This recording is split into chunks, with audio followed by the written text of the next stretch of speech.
How are we, boys and girls? Welcome to the Going Down Under podcast. I'm your host, Braam Hein, creating Koala on all social media platforms, and here we will be deep diving on all things health and wellness related.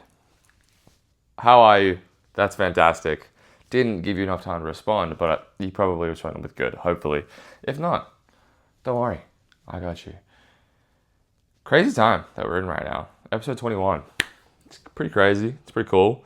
Filming this one a little bit in advance because the last one I had to do a little bit rushed. This one won't be, don't worry. But it's pretty cool to be 21 episodes in. And also another fun fact. So ever since I started my new kind of internship, dropped 5 pounds. Like just because the amount of moving around, helping stuff out. So getting over like 20,000 steps and eating pretty good, eating pretty clean, then constantly moving. And still getting my lift in, still getting my cardio in. So, dude, we're leaning out a little bit, and I'm liking it. It's pretty good. Is it too quick of a weight drop? Probably, but also probably a little bit of water, a little bit of digestive stuff. So, who cares? Also, my bounce is coming back a little bit. I played basketball yesterday for about an hour and a bit. Played some fives, played some ones. Didn't lose, by the way, just so you know. Won every game. My bounce is getting there, dude. It's after a full working day and not too much food either, and I was getting up, dude. It was crazy. I wasn't banging out on people, but for me, I felt good. So, no matter what, we're getting there. All things going well. Oops, sorry, at the table. Didn't mean to do that. But today's episode, something that I'm very, very passionate about because it's impacted my life very, very heavily, and it's impacted a lot of people around me's life very, very heavily. And that is how exercise can change your mental health for the better.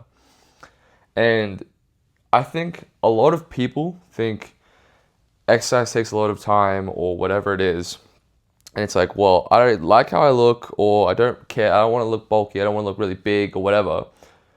So I'm just not going to do it. I'm not going to prioritize it. But the thing is, exercise isn't just for your muscles, for your body. Is it very, very, very, very beneficial and at the main target? Yes, of course. But exercise is for your brain. It's for your health. It's for your mental health. Like, it doesn't directly correlate to it, but there's so many factors that go into it that affect it. And today we'll be going over that. We'll be going over the physiological benefits, the psychological benefits, the social benefits, and then a little thing at the end that's my favorite part about it that isn't really science-based or science-backed, but it's my favorite part of it, and I truly, wholeheartedly believe in it. So this episode should also be a little short. I'm trying not to ramble as much. I'm trying not to waffle as much. I'm trying to just give you the information, give you some of my experiences, so then you can apply it to your own life. And I feel like a lot of the previous episodes, especially my first few episodes, I was kind of just like going off for a bunch of tangents and all that kind of stuff. So hopefully today's episode and from here on out, I'm kind of more concise and all that kind of jazz. Also, before I get into that though, what if I was in the WWE? I thought about that earlier. I was like, that'd be freaking cool. I don't know how to do that. I don't know how to get there. I've also never trained wrestling in my life, but I've been watching a lot of wrestling recently. I'm like, that would be really cool. I don't know if I could actually do that, but God, that'd be so sick, right? Anyway, moving on. So, exercise and mental health. First, we're going to talk about the physiological benefits. So, what actually happens within your body once you exercise, during exercise, and after exercise, and how it affects your brain and how it affects your overall mental health and mental clarity, right?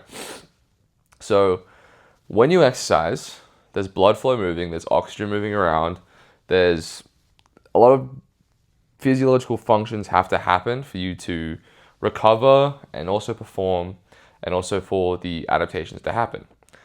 And one of those adaptations is when you exercise, the blood-brain barrier is something that goes on in your head, right? It's in your head, sorry, in your brain, to which you have to allow only a little certain amount of blood into your brain for it to function. So when exercise happens, blood-brain activity is boosted, which leads to improved cognitive ability and cognitive function. Because if you have that adaptation, if it's increased, that means your body and brain have to adapt to that increase. So it becomes better at the function of it. So then once you are resting and once you are done exercising, less blood is needed and less activation is needed. Well, not less blood, sorry. The same amount of blood, but your brain becomes more efficient at that process. So when there's less blood going in because you're not exercising anymore, it's more efficient at using the blood and the oxygen that's within the brain. So that will improve all of your cognitive abilities, all of your memory, all of your ability to complete tasks and stay focused, remove brain fog for the most part. And it's also going to reduce the levels of cortisol and adrenaline that's in your brain, right?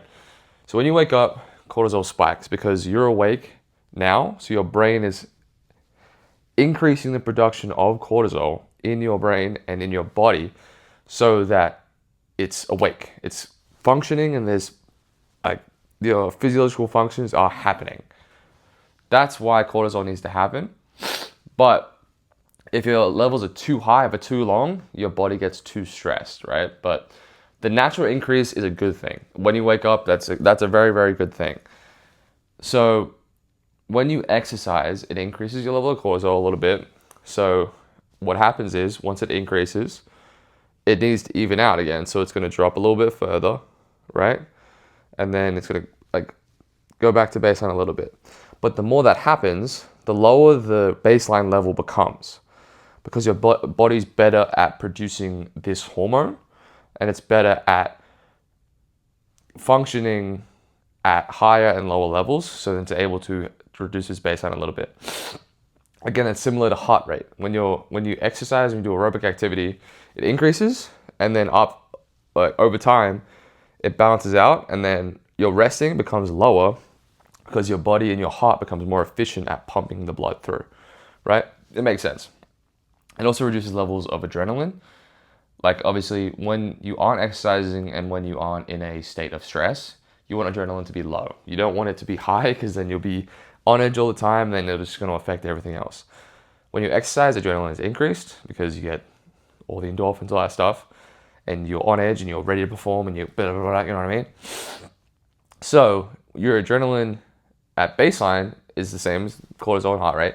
It decreases, which is a very, very good thing because that means you can stay calmer, you can be less on edge, and you're able to kind of relax without having to drink green tea or just be completely lying down. Which is a good thing.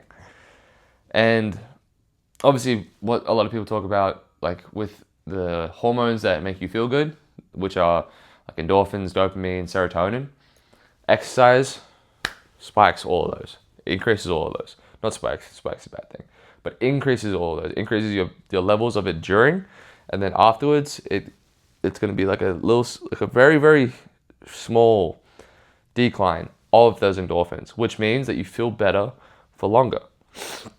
And again, it kind of has the opposite effect in terms of decreasing your baseline over time. It actually increases your baseline over time of it. So then you just feel better and better. But then obviously if you overwork and you over-exercise, then it's going to crash. Because you can get to too high of a level. You can have too high of dopamine, too high of serotonin, and then you kind of just get a bit antsy, and then you get a bit anxious because those levels are too high. So exercise increases the production of these hormones to a safer extent. So you don't want to go too far. That's just overtraining and then overexhaustion. So that's why physiologically exercise makes you feel good. Now, going on to more psychological patterns and benefits of it, exercise improves sleep. Improve your sleep because with the cortisol, it reduces the levels of it overall over time. So if you wake up and you exercise, the cortisol is quite high. It's quite high. And then, like I said before, the reduction in the level of cortisol over time is going to help you regulate your sleep pattern, because it's going to make you feel very tired at the end of the day. You're going to go, all right, it's like 10 p.m. or whatever, my regular bedtime, I'm really, really tired, I'm going to go to bed. And then it's going to regulate that pattern of sleep for you. And then you're going to feel better. You're going to get more sleep. You're going to get more REM sleep, which is just better quality sleep for you. And you're going to be able to sleep quicker and wake up easier, which is absolutely wondrous for your mental health. Because I know I used to have this when my mental health wasn't the greatest, and a lot of other people have it, that if your mental health isn't great, your sleep pattern is shot. It's just completely gone to pieces, gone to bits. So regulating that is absolutely fantastic. It also improves self-esteem. When you exercise, again, with the production of the endorphins and also your dopamine and serotonin, you feel better. You look at yourself in the mirror, you feel, I'm getting a little bigger, like maybe some veins are showing, maybe some muscles are showing. Getting a good sweat in, you get that improved self-esteem. Like, you feel better about yourself. It's like, no one exercises and is like, oh, I feel so much worse about myself. You might feel worse physically because you're tired, but you're not going to feel worse psychologically about yourself. You were like, I did that, that's awesome, I'm great. And that's all that really matters at the end of the day, in terms of people who have really low self-esteem, like where their mental health is struggling and you have low self-esteem, exercise will drastically improve that. And it's also just a great distraction for you.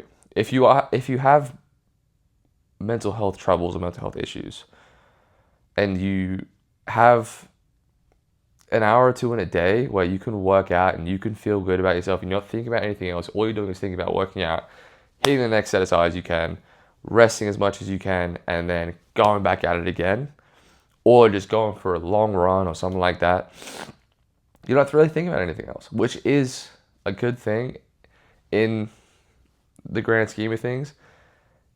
Not thinking about your issues isn't what I'm telling you to do. You need to obviously work through them, but having that hour where you can kind of turn your brain off and just go, that will help. It has helped a lot of people. There's been studies that have shown that PTSD patients, there's a study in 2016 that showed aerobic exercise, 30 to 45 minutes, 3 times a week, helped with the symptoms of PTSD.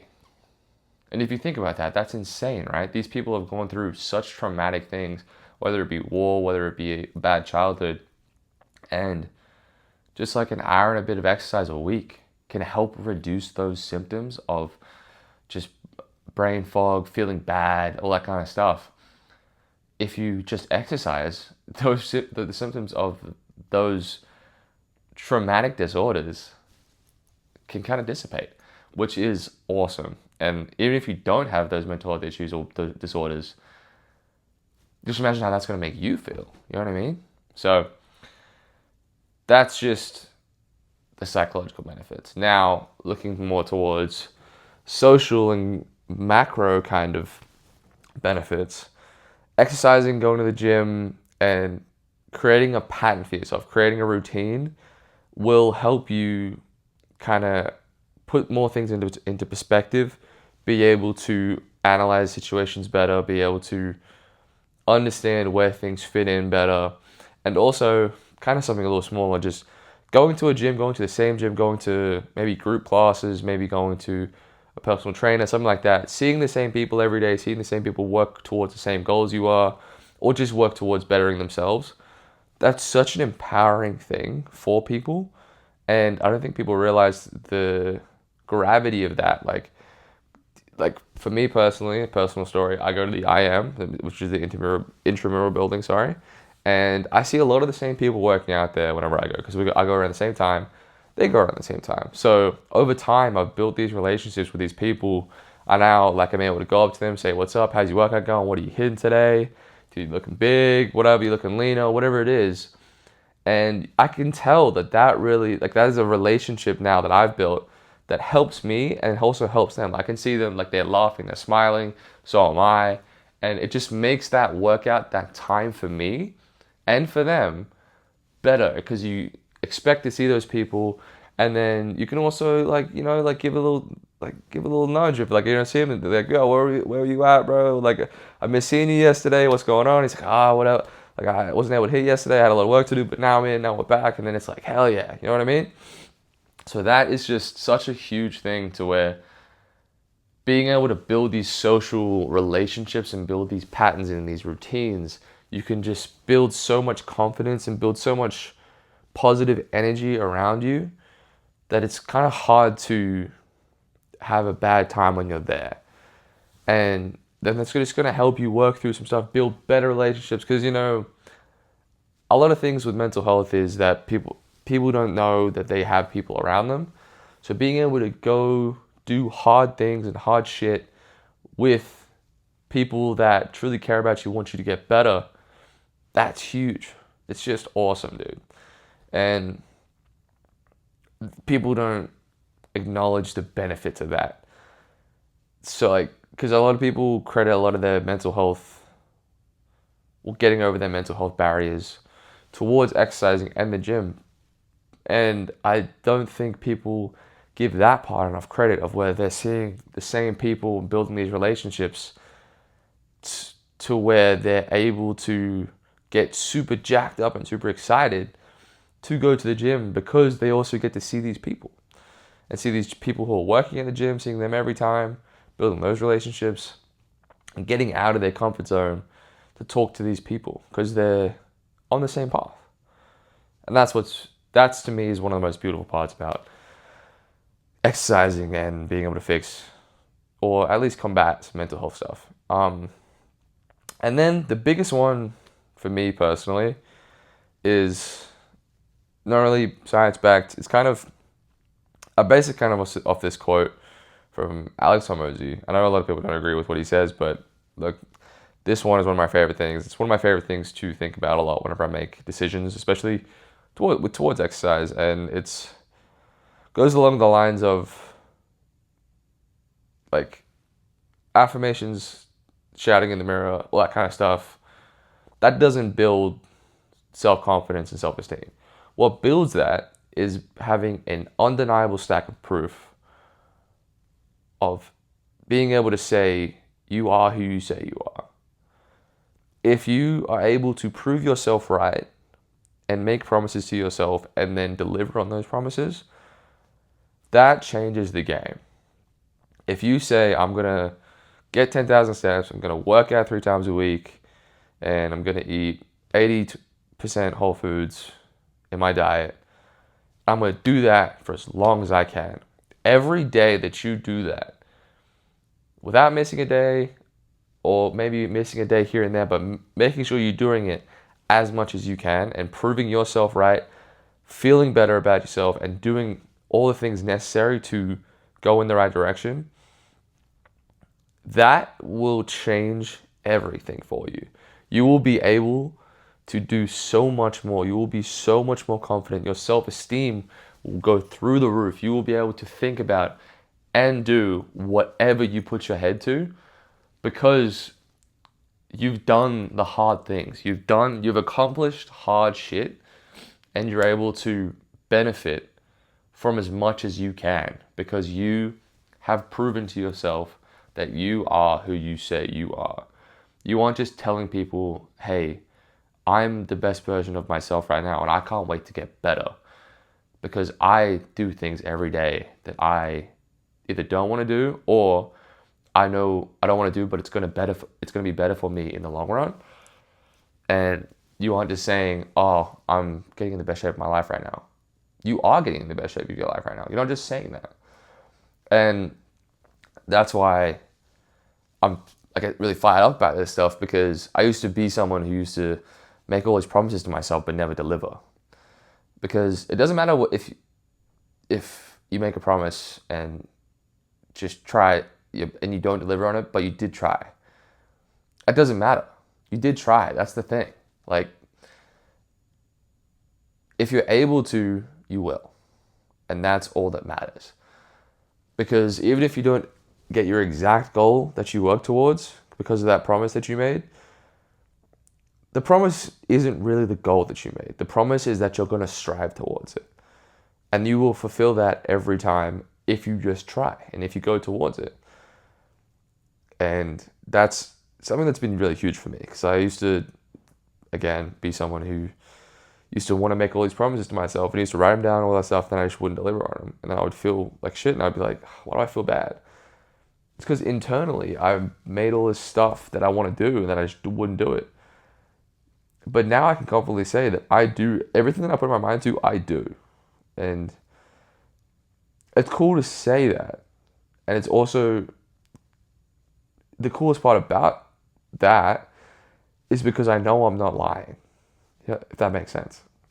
And that for me is the biggest reason to why I credit exercise and movement being medicine, especially mental health medicine, just because it's just so powerful, man. It really is. But